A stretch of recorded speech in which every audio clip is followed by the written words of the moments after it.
Hola, buenas noches. ¿Qué tal, doctor Rosano? Un gusto saludarlo, bienvenido. Bienvenidos a todos, un gusto saludarlos.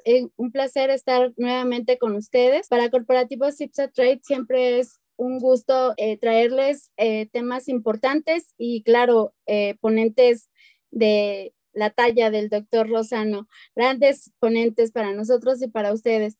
El día de hoy, como les comento, el doctor Rosano se encuentra con nosotros, es cirujano general y cirujano de trasplantes, pionero en trasplante hepático de diversas instituciones de salud a nivel nacional, alta especialidad en trasplantes de órganos por el Centro Médico Nacional 20 de Noviembre ISSSTE y actualmente coordinador del programa de cirugía de trasplante renal en Hospital Español y coordinador de trasplante hepático en H más Querétaro. Sin más preámbulo, doctor, adelante. Buenas noches, bienvenido. Buenas noches, Norma. Gracias por tu cordial presentación. Nuevamente, gracias a Sips and Trade por hospedar estas actividades académicas y educativas dirigidas a una población abierta y evidentemente gente interesada en los temas de salud que son siempre vigentes y más ahora que hemos visto que una pandemia puede ponernos con los pies para arriba, pero que afortunadamente vivimos una época en que la tecnología nos permite estar cerca de los pacientes y atenderlos adecuadamente. Les voy a hablar de estos temas que para mí son muy importantes en la actualidad, ya que sabemos muy bien que en el tema de entretenimiento, todas las generaciones estamos jugando de repente los videojuegos y sabemos que cada vez estamos más inmersos en un juego que nos llevan a estar dentro, a vivir experiencias en donde prácticamente te tocan y te envuelven en esta atmósfera tan interesante.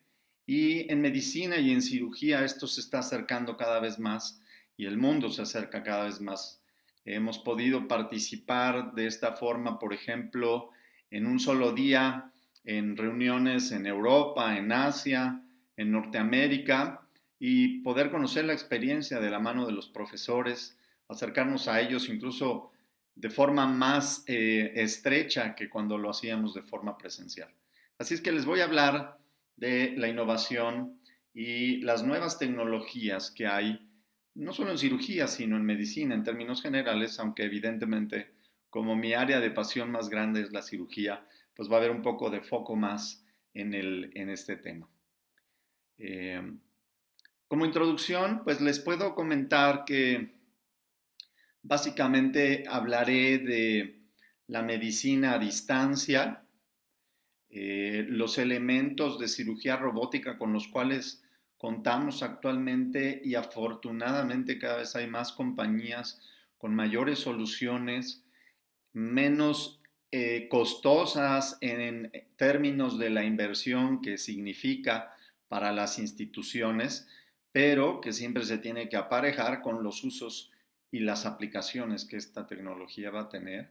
La tecnología 3D que cada vez nos permite percibir mejor las estructuras, la profundidad de estas cuando estamos operando y sabemos que nos acerca mucho a la sensación de tocar cuando lo hacemos a distancia y hay empresas que se están dedicando a innovar de tal forma que con instrumentos largos y con instrumentos a larga distancia podamos percibir y palpar la estructura, la aspereza o las condiciones particulares de los tejidos.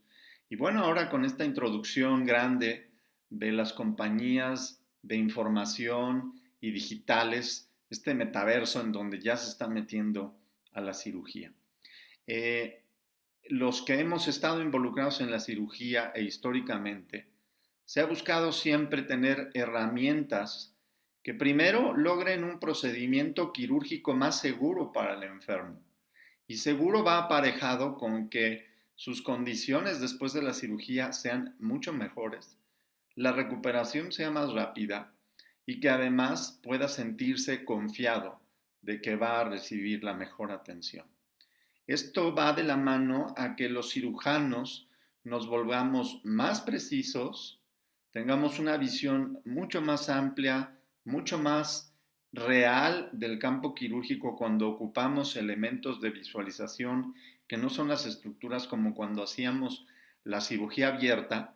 Y hablo un poco en el pasado porque la gran mayoría de los cirujanos en los centros de alta especialidad hacemos el 80 o el 90% de los procedimientos con invasión mínima o por vía laparoscópica, o como algunas personas lo conocen, con la técnica de láser. Eso es impreciso, pero sí esta tecnología en donde usamos instrumentos largos, utilizamos monitores de grado médico, que son más precisos incluso que los monitores que usamos para jugar videojuegos. Sabemos que ahora están el 4K, el 8K, la 3D, la realidad virtual. Esto también ya lo usamos en medicina y en cirugía. Y aquí yo les hago énfasis en dos cosas muy importantes que yo destaco en la medicina y en la cirugía moderna.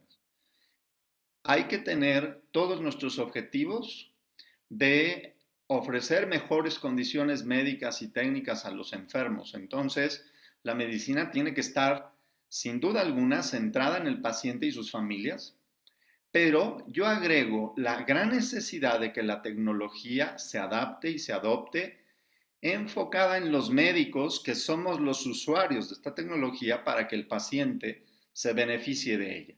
Entonces, a las empresas siempre les recomiendo que tengan estas dos visiones paralelas, entrecruzadas, fundamentales y que permiten coexistir. Ninguna está por arriba de la otra. Entonces, imagínense que esta tecnología va a permitir que los cirujanos de hoy seamos más años, tengamos más años de vida útil. Y ustedes saben muy bien que hay muchas áreas del conocimiento humano que entre más años se acumulan, hay más experiencia y está demostrado que disminuyen algunas capacidades físicas y eso puede volverse en algún momento riesgoso para el paciente. Pero si esta tecnología, de tal forma, podemos seguir haciendo que este cirujano tenga sus capacidades conservadas o aún más aumentadas.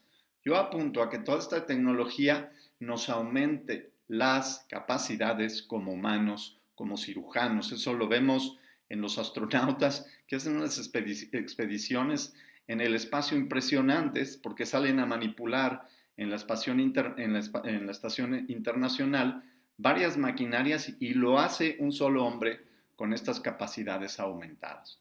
Fíjense ese detalle tan importante. Y cuando hablo de medicina, hablo de incluir a todos los que estamos inmersos en ese ambiente, que incluyen enfermeros, enfermeras, especialistas, técnicos en diversas áreas, porque la parte técnica es fundamental, nunca hay que despreciarla y al contrario, cada vez hay que darle más valor. Hay que agregar a los ingenieros biomédicos, a los ingenieros, a los arquitectos, a los administradores, a los contadores y a los tomadores de decisiones, los directivos en los hospitales, para tomar buenas decisiones, sacar conclusiones y que toda esta tecnología englobe al paciente en el centro y a los médicos como foco de este uso de la tecnología. Y muy importante, el último punto que les pongo en esta lámina es que se acelera el aprendizaje y estas curvas en donde uno necesita hacer cada vez más procedimientos para volverse hábil y seguro, se disminuyen. Entonces los cirujanos ahora no necesitamos tener tantos procedimientos, pero ojo, hago hincapié en algo que voy a mencionar durante la plática, que es la base de una educación acelerada también, una educación fundamentada en la tecnología y también con simulación y con simulacros. La que sigue.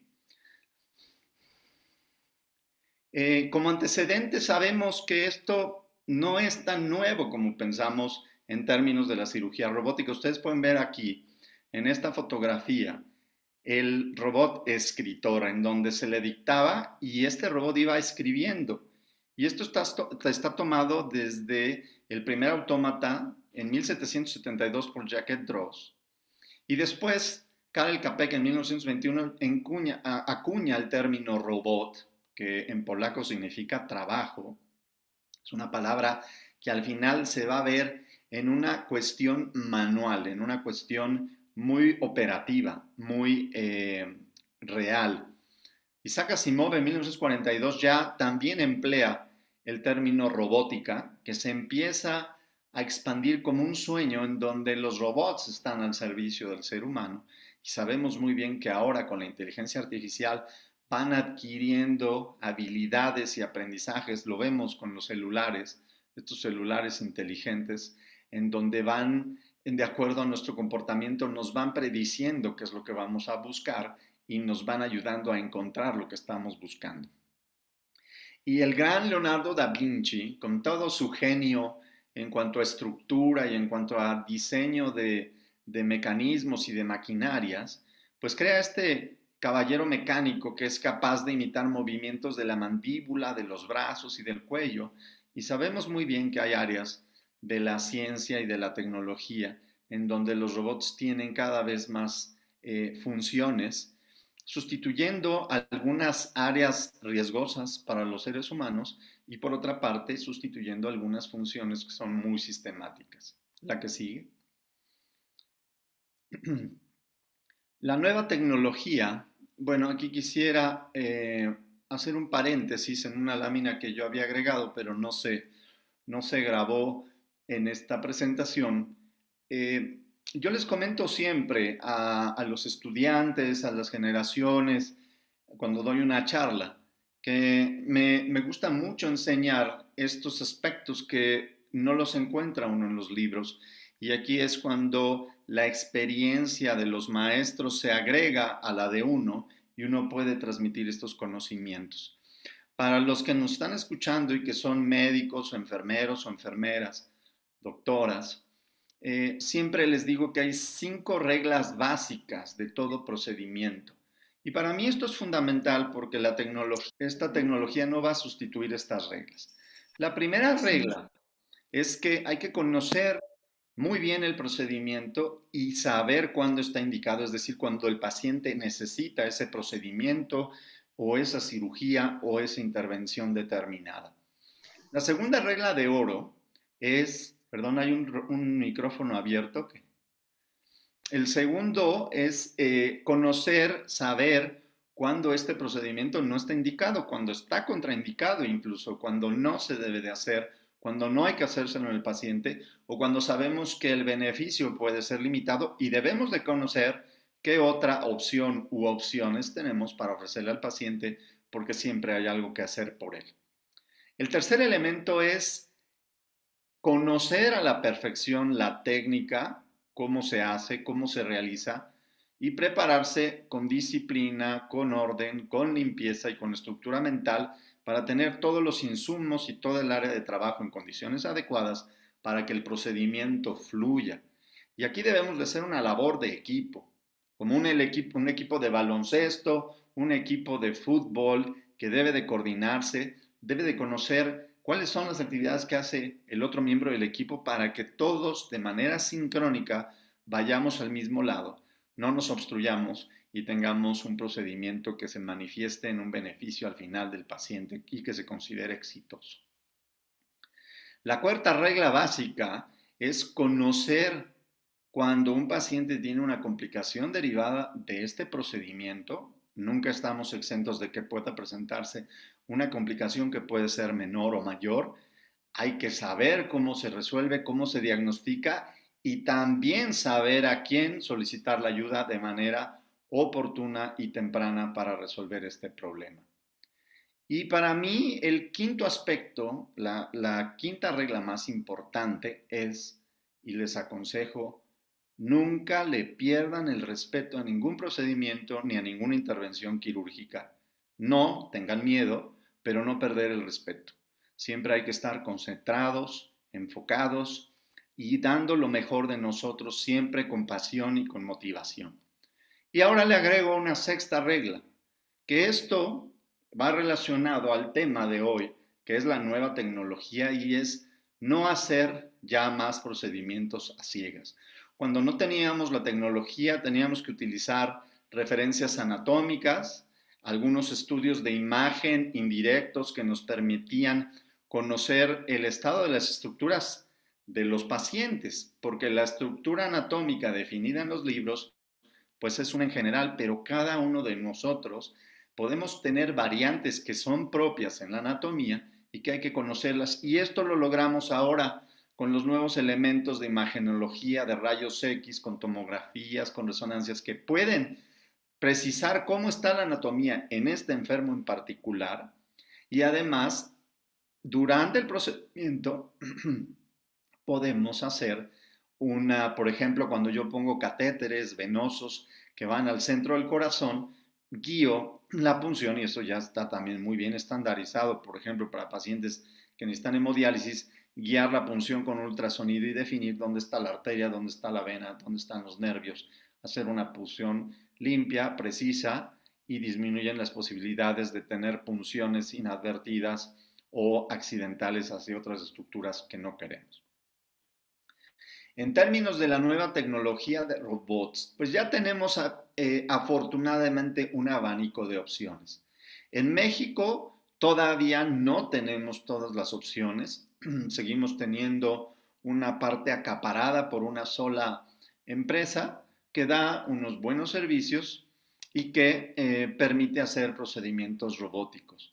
Sin embargo, sabemos muy bien que la entrada de otras empresas, de otras tecnologías, permite ser competitivos, definir cuál es la mejor tecnología para un procedimiento determinado. Y aquí les pongo algunos nombres de los robots que están actualmente pues ya activos, ya pasaron su parte de investigación básica, de su investigación en pacientes, de validar que los procedimientos sean seguros, como todo se tiene que hacer, que los procedimientos tienen un costo que se justifique, porque también siempre me hablan de que eso es muy costoso. Bueno, hay que definir qué es costoso.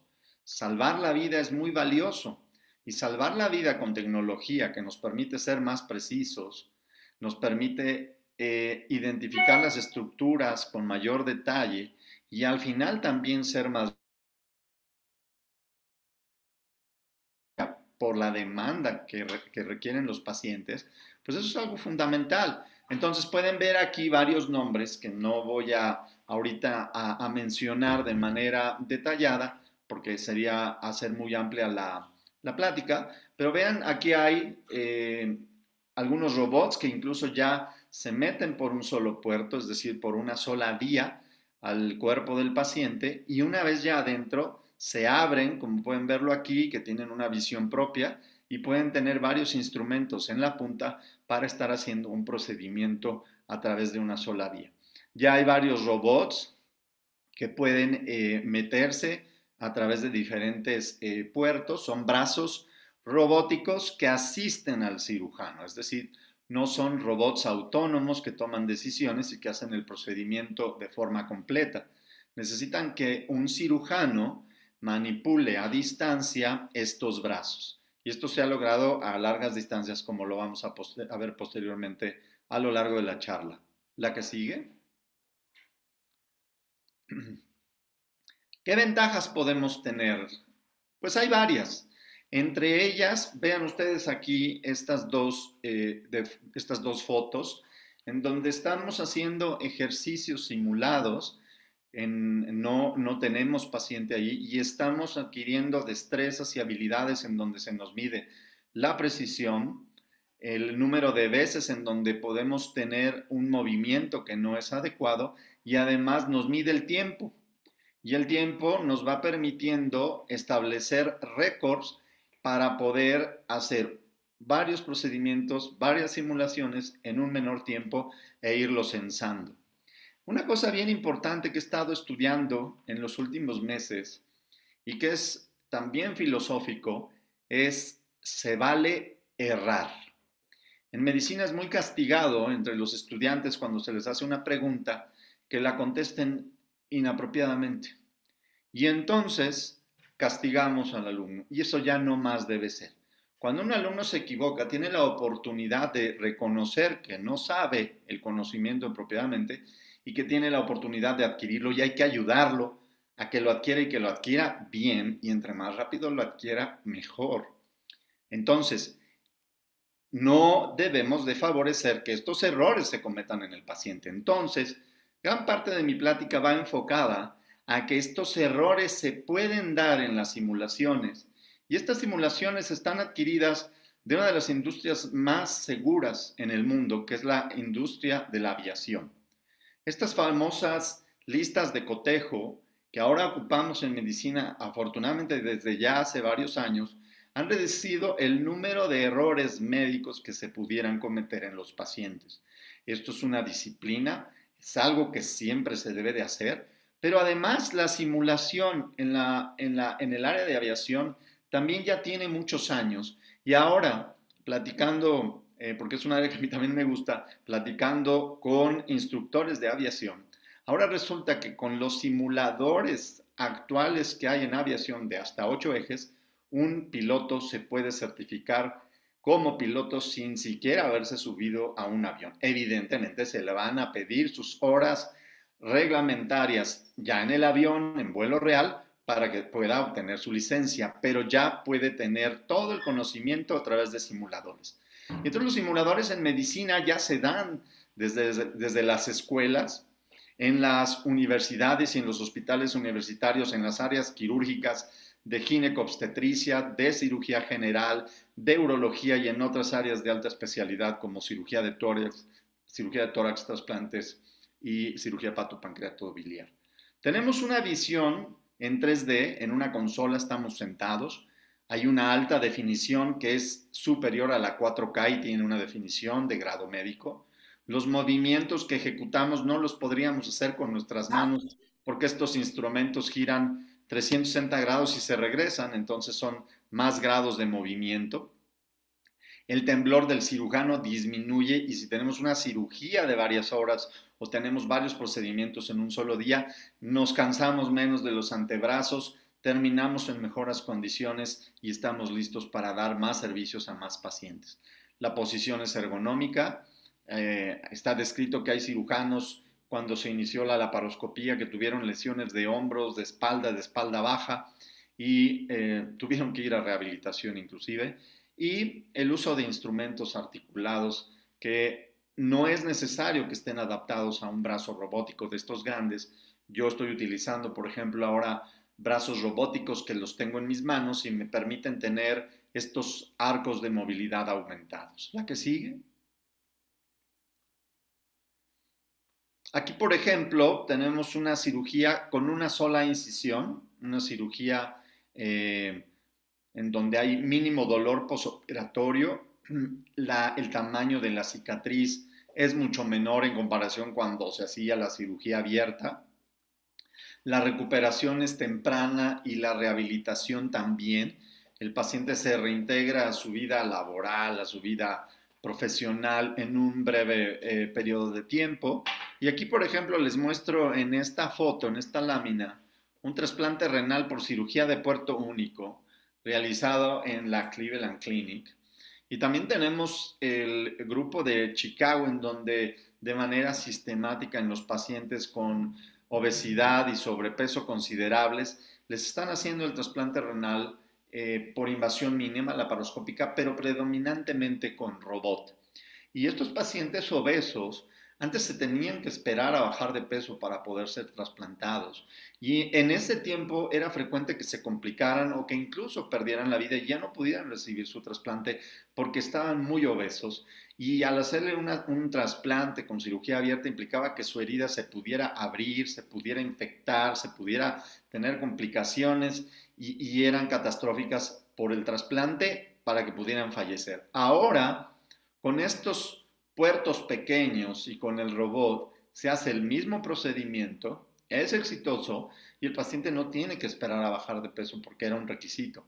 Ahora ya trasplantado, le es más fácil bajar de peso porque incluso se puede operar de obesidad mórbida o hay protocolos que incluso hacen el trasplante y la cirugía de obesidad mórbida al mismo tiempo y a estos pacientes les va mucho mejor y a la vuelta de 5 años ustedes lo ven en la calle y ya no lo reconocen como un paciente trasplantado y ya no es obeso. La que sigue. La telemedicina pues es un área enorme. Es algo que no es tan nuevo porque ya había elementos de hacer medicina a distancia y tener una consulta a través de unas plataformas satelitales. El paciente acudía a una región en particular en donde podrían llamar al médico que estaba en un centro especializado. Yo lo hice, por ejemplo, en el Centro Médico Nacional 20 de noviembre del ISSSTE, cuando formamos el programa de trasplante hepático a nivel nacional como uno de los programas más exitosos que se inició en el año de 2002. Y entonces yo tenía la oportunidad de dar esta consulta a distancia, el paciente en su clínica, yo en el Centro Médico Nacional, y poder evaluar sus condiciones, verlo físicamente a través de una televisión y poder definir qué estudios adicionales necesitaba antes de que pudiera ser trasladado al Centro Médico Nacional. Entonces se evitaban traslados frecuentes de su sitio de origen hacia el centro médico, y con los médicos locales ahí establecíamos un protocolo para que este pudiera ser lo más breve posible y que el paciente, cuando ya venía con nosotros, entonces ya podíamos avanzar en el protocolo y no empezar desde cero.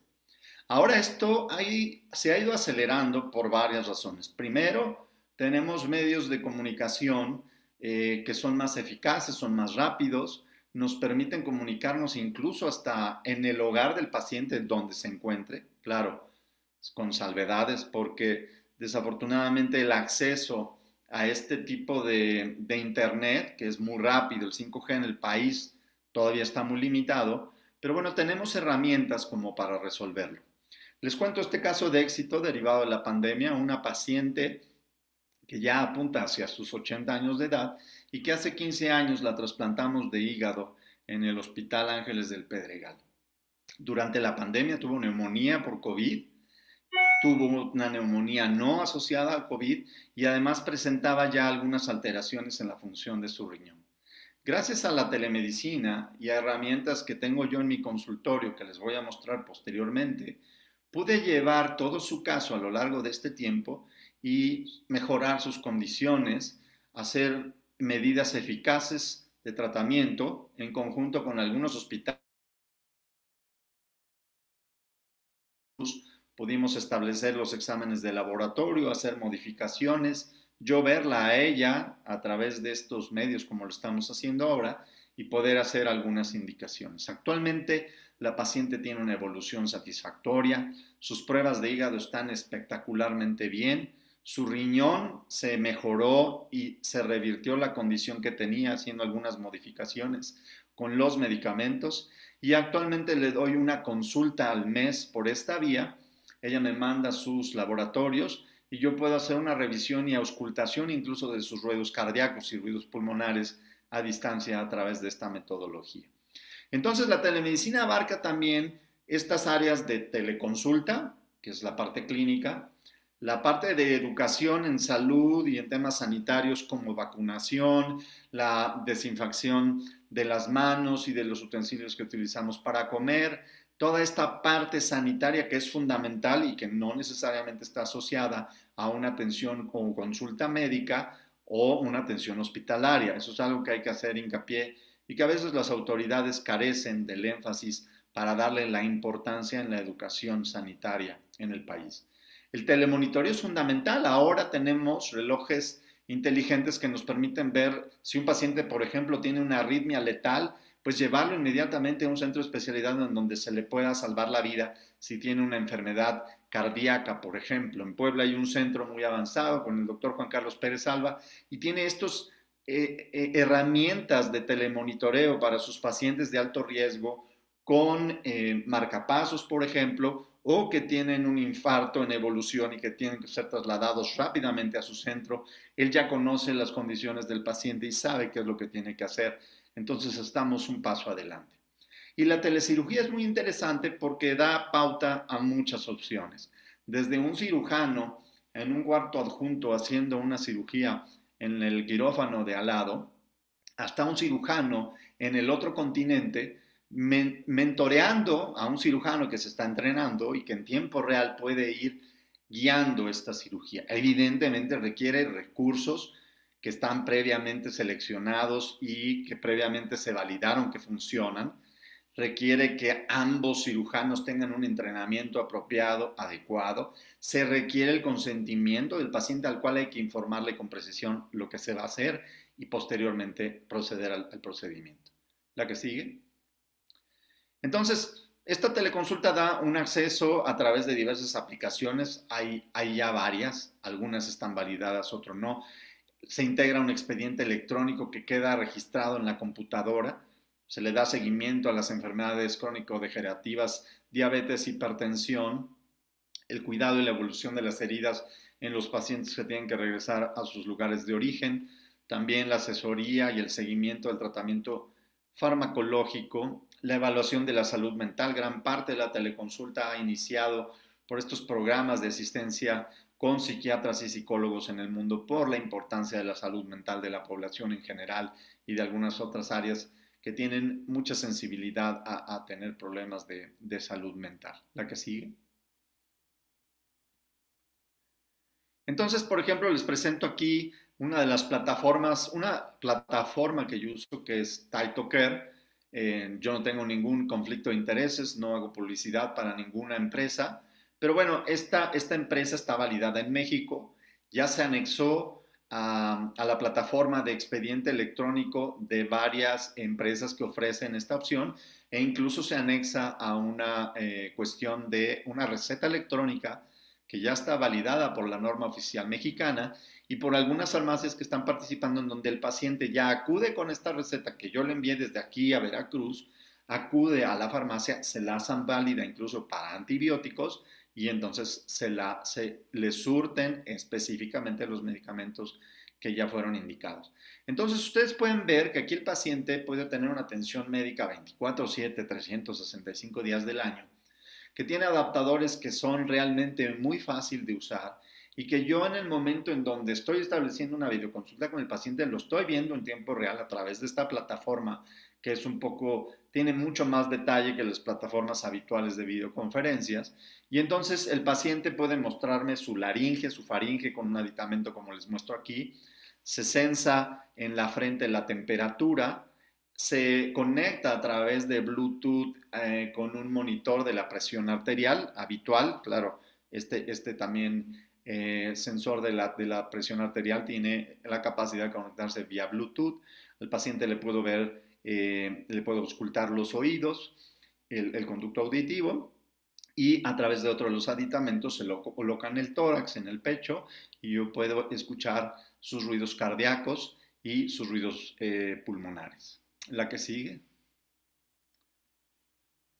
Pues bueno, la teleeducación en el sentido del intercambio de la información médica, el dar clases de forma remota, sabemos que es algo que se estableció en las universidades y que a través de varios modelos se puede hacer lo más real, lo más didáctico y lo más dinámico posible.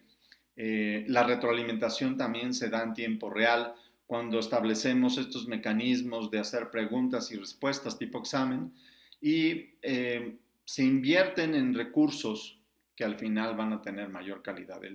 Yo pienso que el gran avance que se tiene que dar en la teleeducación en medicina es el intercambio remoto entre universidades, entre hospitales, en donde se puede compartir la currícula educativa, que se pueda validar, tener profesores de varias regiones del mundo al mismo tiempo y tener certificaciones que nos permitan conocer las condiciones de otras regiones, de otros países y de otros estados, incluso dentro de un solo país. La que sigue. La telecirugía, pues bueno, como ya les decía aquí, por ejemplo, el doctor Jacques Mauresco, que es uno de los pioneros y tiene realmente un monstruo de enseñanza en París, Francia, el famoso IRCAD, y hay uno aquí en Brasil, en Latinoamérica, en donde ha favorecido no solo los cursos presenciales, sino también los cursos virtuales con profesores de todo el mundo, y se pueden tener estas herramientas en donde aquí pueden ver una extracción de vesícula biliar realizada él estando en Nueva York en un paciente que estuvo en Estrasburgo. Entonces una colecistectomía, como lo llamamos médicamente, de 6.230 kilómetros de distancia, la primera en la historia en el 2001, y a partir de eso se han establecido varios convenios y varios desarrollos tecnológicos en materia de colaboración entre hospitales y universidades. La que sigue. Algo que estoy desarrollando aquí desde Grupo Médico Rosano y bueno, yo les invitaría a que nos contacten, estamos haciendo una convocatoria para tener entrenamiento con enfermeras, los estudiantes en medicina. Estamos haciendo un protocolo muy interesante. Tenemos ya un convenio con la Universidad de Anáhuac para médicos pasantes en servicio social en el área de medicina. Vengan con nosotros, entrénense, practiquen, y estamos haciendo estas plataformas de simulación en donde tenemos varios ejercicios en modelos animados, en modelos inanimados, en modelos biológicos, y poder desarrollar estas capacidades que son útiles para todos. Entonces, hay actualmente, por ejemplo, estas plataformas de simulación en cirugía robótica que permiten hacer varios ejercicios, y esto se puede adaptar y adoptar en diversos tipos de plataformas. Hay que ser muy dinámicos, hay que ser muy creativos para que funcionen bien. Y entonces nuevamente aquí podemos tener entrenamientos específicos que se pueda medir y saber cuál es la evolución y el desempeño de cada uno de los individuos y de cada uno de los grupos en específico. Y les puedo decir que, por ejemplo, hay estudios que han mostrado que han puesto a los médicos, a los cirujanos ya formados con algunos o varios años de experiencia, a competir en estos simuladores contra jóvenes que incluso no han entrado a la universidad, pero que les interesa la parte de la medicina, pero que son muy hábiles en estos juegos en las plataformas virtuales, en el Xbox, en el PlayStation. Tampoco me pagan por eso. Y entonces los ponen a competir con los cirujanos, y de repente resulta que adquieren destrezas mucho más rápido que los cirujanos y se vuelven más diestros y más rápidos. Entonces eso ha mostrado que las curvas de aprendizaje son menores, que la adaptabilidad del ser humano a estas plataformas tecnológicas es relativamente rápida, y yo les diría, frecuentemente es algo que a la hora que uno lo toma se vuelve algo muy didáctico y muy evolutivo. Entonces, una de las ventajas es que hay retroalimentación en tiempo real, incluso por la propia tecnología, en donde da cuál fue el error y qué es lo que se tiene que corregir. También se retroalimenta en cuanto a un entorno completamente inmersivo. La que sigue. Las limitaciones en invasión mínima. ¿Esto qué quiere decir? Que operamos con instrumentos largos. La laparoscopía fue el gran salto a lo que estamos viviendo actualmente. Pero los elementos que han brincado ahora y que tenemos, por ejemplo, visión 3D, ahora sabemos que la laparoscopía nos da visión 2D. Yo les puedo decir que ya el 90% de mis procedimientos utilizo tecnología 3D. Entonces, aunque no es el robot, utilizo tecnología 3D para tener también esta profundidad. Y uno se vuelve más diestro y más preciso porque uno está detectando qué tan profundo está el tejido y cómo me estoy moviendo con mis instrumentos en relación al otro instrumento que me está asistiendo, y también en relación a la profundidad de la cavidad del abdomen o la cavidad del paciente que estoy operando. Requiere una amplia coordinación ojo-mano en la laparoscopía, y en esta cuestión de 3D y robótica, pues mejora la ergonomía y la destreza, se vuelve uno mucho más rápido, y además con estos movimientos, con estos grados de libertad en el robot se aumenta. En la laparoscopía estos instrumentos son rígidos, sin embargo actualmente utilizo algunos brazos robóticos externos que me pongo en mi mano y voy manipulando con un control tipo joystick, y puedo hacer lo que se hace con el robot, pero con un solo brazo robótico, que es mucho menor en costo. Uno se vuelve igual de diestro y lo único que no tengo es una consola en donde estar sentado. Pero en esencia estamos llevando parte de este robot a mi cuerpo. Yo le llamo un Robocop quirúrgico, un robot en mis manos, en mis ojos, que me permiten tener estas capacidades sin tener una inversión en un equipo tan grande. La que sigue.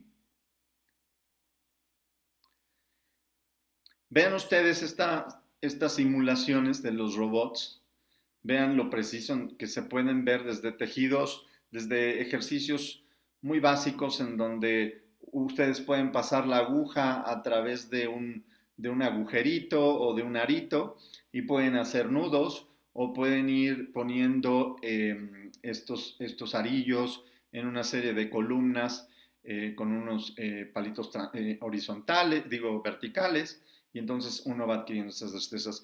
Hasta simulaciones completas en donde se puede ver el tejido tal cual y hacer una unión entre un tejido y otro que se llaman desde el punto de vista médico como anastomosis. Vean lo preciso y yo les digo es algo que además de apasionante es algo entretenido y se vuelve muy interesante cómo uno va adquiriendo estas destrezas en el menor tiempo posible. ¿La que sigue?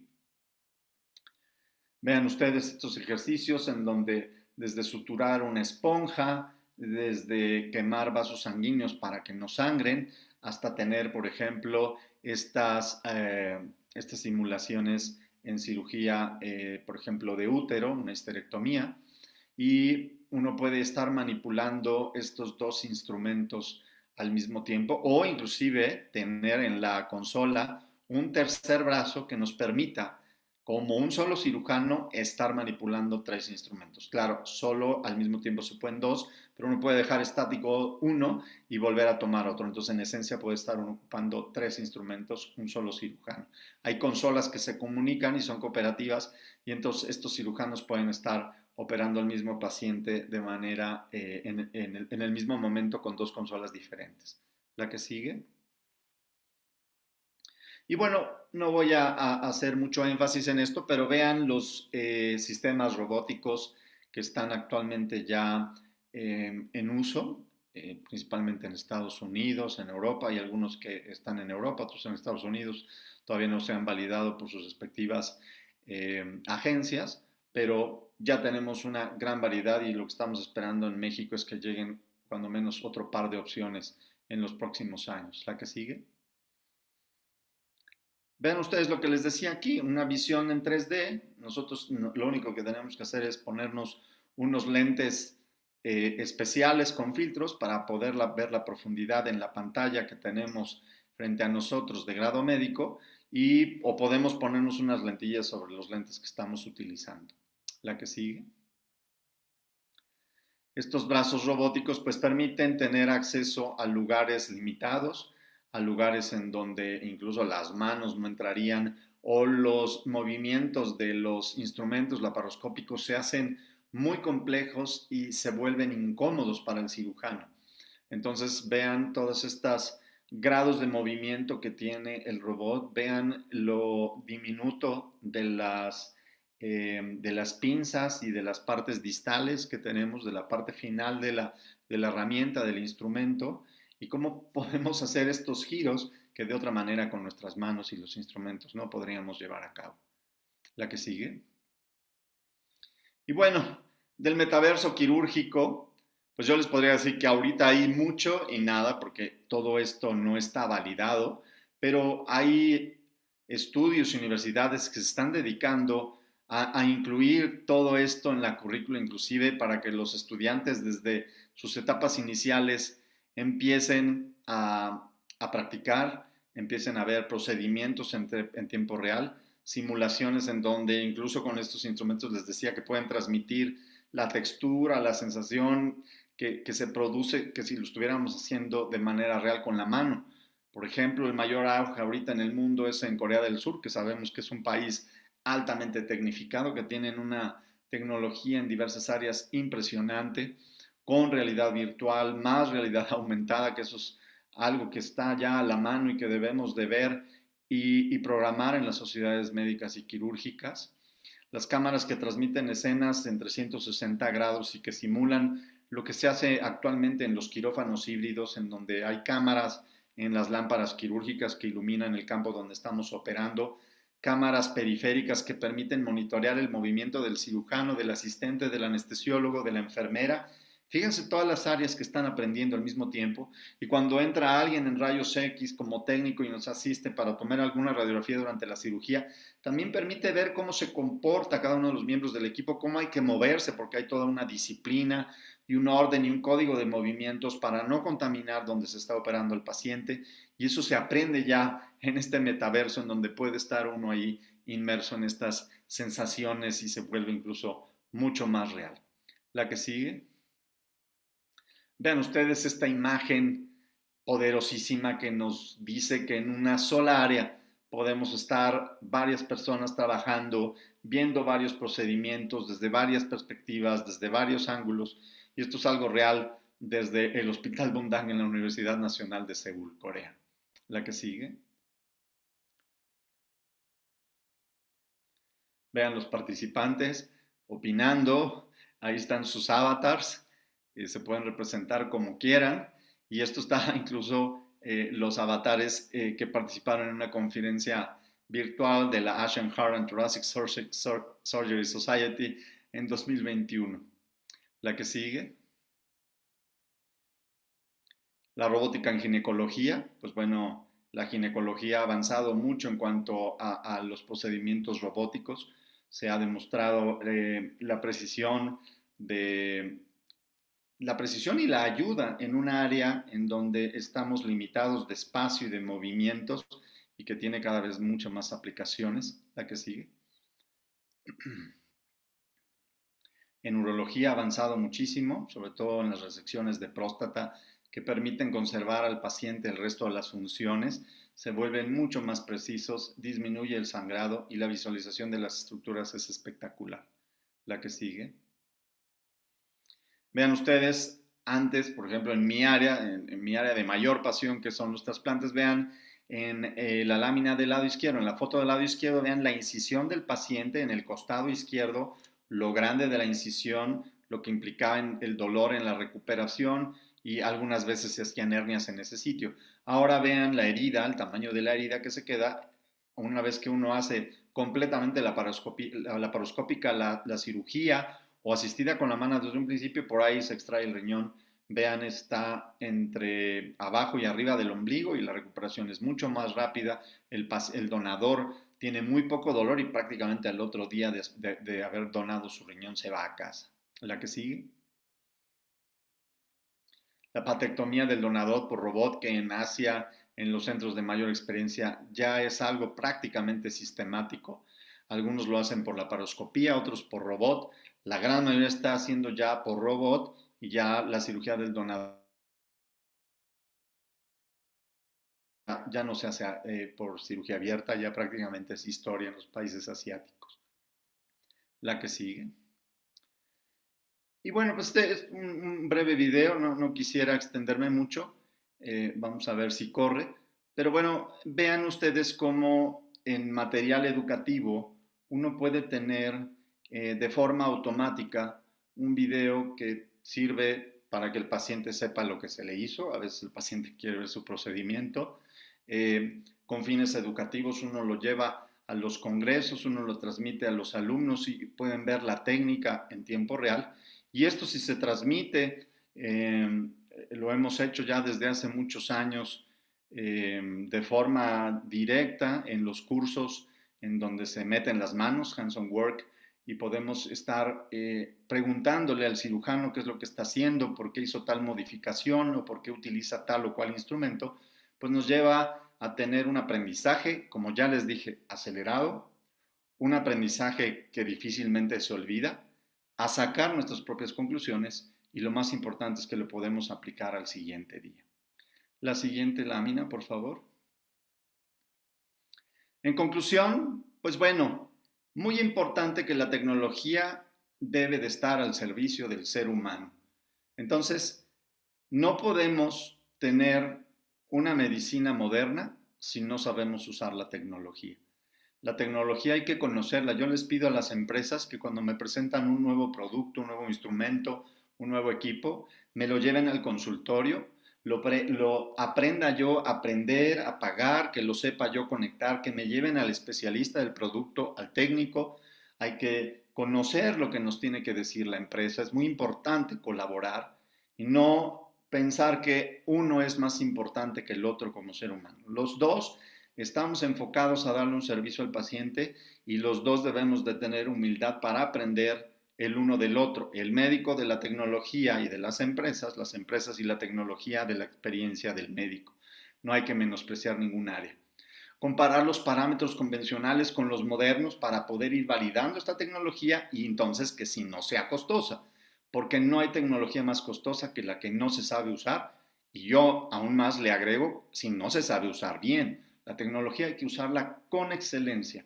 Y eso implica que yo, esta tecnología, una vez que la conocí, hacemos simulaciones en mi consultorio, hacemos, inclusive a veces llevan vísceras de algún animal para poder hacer en tiempo real estas prácticas, poderlo ver, poder definir cuál es la mejor forma de utilizarlo y después hacemos un simulacro. Cuando ya se acerca una cirugía específica, ya les pido que vayan porque vamos a trabajar sobre un área específica con un paciente y entonces los equipos entran un día antes al hospital, se validan, se ve que esté bien, el técnico tiene que estar presente antes de la cirugía y poder resolver cualquier cosa que se atraviese durante la cirugía, que es deseable que todo transcurra de manera fluida.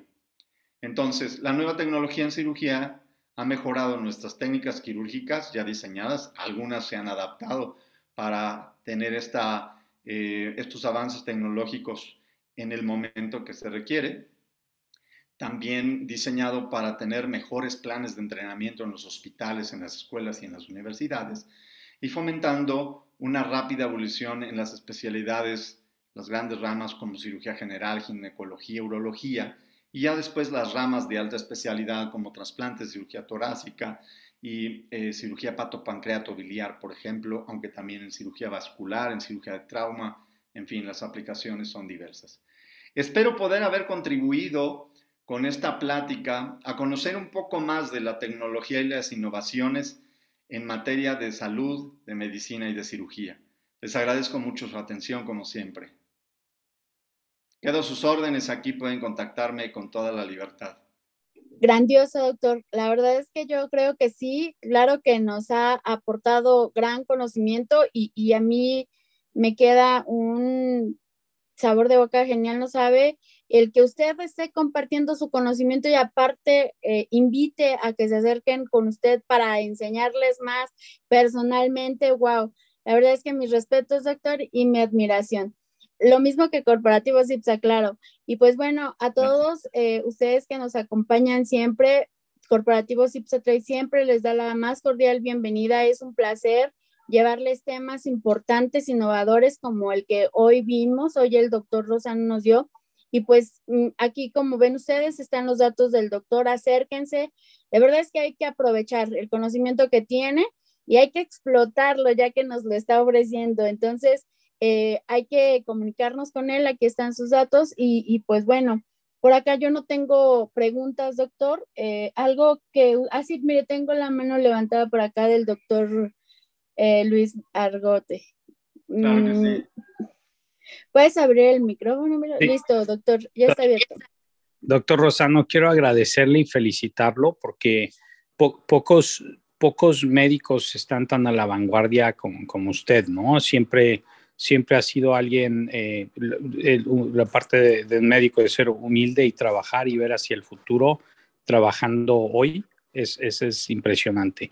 Ahora aquí yo quisiera preguntarle, porque, bueno, pues estando en el país, sabiendo cómo son las limitaciones a veces desde el punto de vista socioeconómico, ¿cuál es su visión de parte del uso de esta tecnología? Porque muchas veces el uso de la tecnología tiene que ser adecuado al país y tiene que ser adecuado a la situación sociocultural de un país. ¿Cuál es su visión en cuanto al uso de la telemedicina? ¿Y cuál sería, esa es una pregunta, y cuál sería su visión en cuanto a la creación de tecnología específica al país, en cuanto a la creación de patentes, que es algo que es complejo en el país, para creación de patentes, en lo que hablan en otros países que se llaman angel funds, o sea, crear conglomerados en donde se formen semilleros de creación de patentes, de creación de pequeñas, grandes compañías que sean luego compradas por grandes corporaciones transnacionales para crear innovación y crear en el país algo, por ejemplo, que serían cosas como en la India, que se forman pequeñas semillas y luego eso se vuelven en corporaciones grandes al venderlas. O sea, ¿qué se podría hacer en el país estando tan cerca de la mayor economía del mundo para promover y creación de estos? ¿Usted cuál es su visión? Gracias, doctor Argote, por el comentario, como siempre. Y muy interesante lo que comenta. Creo que hay varias aristas. Lo primero es que la telemedicina, o sea, contestando la primera pregunta, es que la telemedicina se tiene que impulsar. No hay duda para eso. Se tiene que impulsar basado en tener médicos capacitados, médicos que puedan tener un entrenamiento en materia de telemedicina, conocer cómo se debe de aplicar desde la formación, desde la currícula universitaria. Eso es fundamental, porque cuando yo estudié medicina, estaba inclusive pues como relegada, siempre se despreciaba la telemedicina y había elementos que funcionaban bien porque resolvían algunas cuestiones prioritarias en materia de salud, como algo tan sencillo como las diarreas, que yo soy del estado de Puebla y las diarreas eran muy prevalentes, incluyendo el cólera, en la Sierra Norte del estado de Puebla, y entonces los niños se morían de diarrea. Eran condiciones sumamente críticas. Entonces, eso salvó muchas vidas de manera muy sencilla, hidratándolos, enseñándole a las mamás que se hidrataran, pero para eso los médicos teníamos que estar capacitados. Y me tocaba escuchar a médicos que inclusive no sabían los elementos básicos de hidratación en un ser humano y menos con diarrea. Entonces eran los que estaban a cargo de los programas, por ejemplo. Entonces eso no se vale. Debemos de estar conscientes que implica un gran compromiso, una coordinación por parte de autoridades sanitarias, que son los que tienen la regulación y la legislación, y un gran compromiso de las empresas y los médicos que aún cuando estemos en medio privado, que eso a veces también en el país está satanizado y no debe de ser así, la medicina y la cirugía, independientemente del enfoque, están al servicio del ser humano y todos debemos de colaborar de manera coordinada, de manera responsable. Y evidentemente yo les digo, para ser médico, si no tienes pasión, no eres buen médico. Tienes que estar apasionado porque tu paciente esté mejor. En el otro aspecto, en cuestión de patentes, tocas un punto que para mí es fundamental, doctor Argote. Y yo creo que hay tres cuestiones fundamentales. Nuevamente, apuntar hacia las universidades, a las universidades que tienen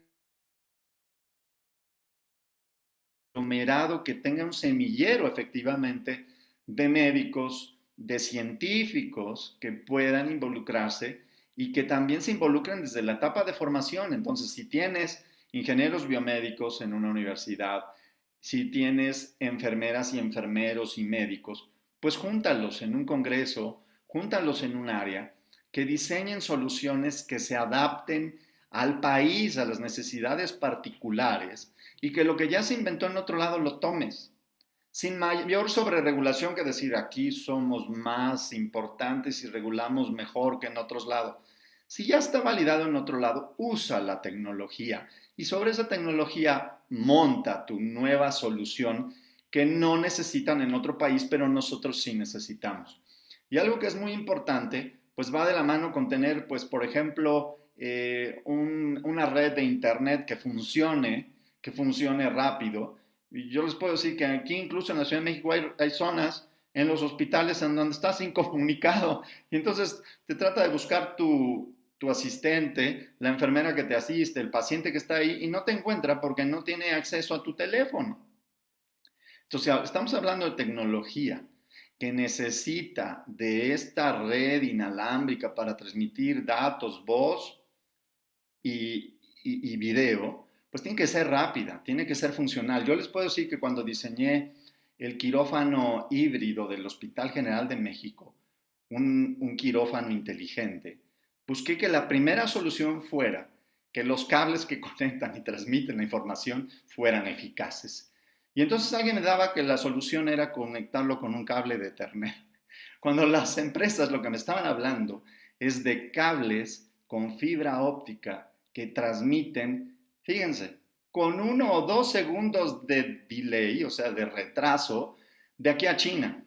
Un cable de Ethernet no podemos ni siquiera medir la cantidad de retraso que tiene, entonces no puede estar transmitiendo una cirugía en tiempo real para que estén coacheando, como lo decimos en el término quirúrgico, que te estén asistiendo por vía remota cuando tienes tanto tiempo de retraso en la transmisión del video, de la voz y de los datos. Entonces sí, tenemos que trabajar en los semilleros en las universidades, Por otro lado, las empresas, poner muy bien el foco al servicio del paciente, perdón, el centro, el paciente y el foco a los médicos. Porque se sigue diciendo, no, bueno, es que el médico que se adapte. No, el médico es el beneficiario, es el paciente, pero el que provee el servicio es el médico. Yo le digo a veces a algunos ingenieros médicos, oye, hay que preguntarle al médico qué necesita, a ese especialista en particular, el neurocirujano, el cirujano de tórax, cómo utiliza esta lámpara, hacia dónde se dirige, para que desde que montes esa estructura, por ejemplo, una simple lámpara en un quirófano, ¿dónde lo debes de montar? Porque luego colisionan. Entonces, cuando queremos crear una tecnología nueva que quiera tener una patente, lo primero es trabajar desde las instituciones. Lo segundo es trabajar en equipo, sin egoísmos, compartiendo el conocimiento. Lo tercero, generando documentos y datos. Las decisiones tienen que basarse en datos porque al finalmente esto se traduce en números. Y la gente luego dice es, ¿cuánto cuesta? No, es que los números no solo es cuánto cuesta, es cuánto hay que invertir en tiempo, en capacitación, en material humano, que es esencial. Y si tenemos robots que nos van a asistir, tienen que asistir al ser humano. Y después definir cuál es el costo de la tecnología. Esta tecnología se hace accesible con base en democratizarla. Entre más médicos, cirujanos la usemos, más a la mano va a estar. Entre más se use, el costo se va a contener. Yo nunca hablo de costos menores en cirugía o en medicina. Hablo de costos contenidos, porque hay veces que dicen, bueno, entonces que sea el costo menor, y siempre va en detrimento de no tener todos los recursos, de utilizar cosas que no están validadas y entonces se empiezan a parchar los proyectos. Los proyectos no se deben de parchar, los proyectos deben de salir bien diseñados, que puedan ser validados y tomar las decisiones con datos. Y entonces ahora sí, tener abogados que nos ayuden para hacer las gestiones necesarias entre las instituciones que norman y regularizan todo, regulan todo esto en materia de patentes. No, pues agradecerle mucho al doctor y excelentes comentarios. Gracias por su ponencia. Es fuera de serie. Tener algo que quiera agregar para los oyentes. Se han mantenido aquí. Les agradecemos mucho venir y sobre todo a usted por una excelente ponencia y estar siempre a la vanguardia y enseñando tanto a todos y atendiendo a los pacientes igual que siempre. Invitarlos a que se acerquen. Les presento a una de las colaboradoras, la doctora Laila Velasco. Ella tiene el cargo en Grupo Médico Rosano como coordinadora justamente de innovación y tecnologías médicas. Entonces su foco es encontrar aquellas tecnologías que se están generando en el mundo, que podamos nosotros conocer primero y entonces pues convocarlos. Aquí estamos a su servicio, a sus órdenes, con mucha pasión. Los que quieran llamar, los que quieran tener alguna iniciativa, necesitamos gente que quiera trabajar y que trabaje con gusto, con alegría. Y con pasión, ya lo vimos, doctor. Excelente. La verdad es que nos vamos muy contentos. El público, yo sé, aquí lo tenemos todavía y pues nosotros muy agradecidos con usted principalmente y con el público que nos sigue. Y pues recuerden también visitar nuestras redes sociales. Pondremos esta charla en nuestras redes sociales muy próximamente se las vamos a compartir para que la vean también en el Spotify. Y pues bueno, seguimos a la orden todos ustedes, Corporativos CIPSA Trade siempre a la vanguardia con los ponentes actualizados, así como el doctor Rosano. Y pues bueno, nos estaremos viendo en la siguiente ponencia, ya les estaremos enviando el título de nuestra siguiente charla y pues bueno, por el momento por nosotros es todo. Cuídense mucho, que tengan muy bonita noche. Doctor Rosano, un abrazo, que esté muy bien. Abrazo y buena noche a todos. Un gusto.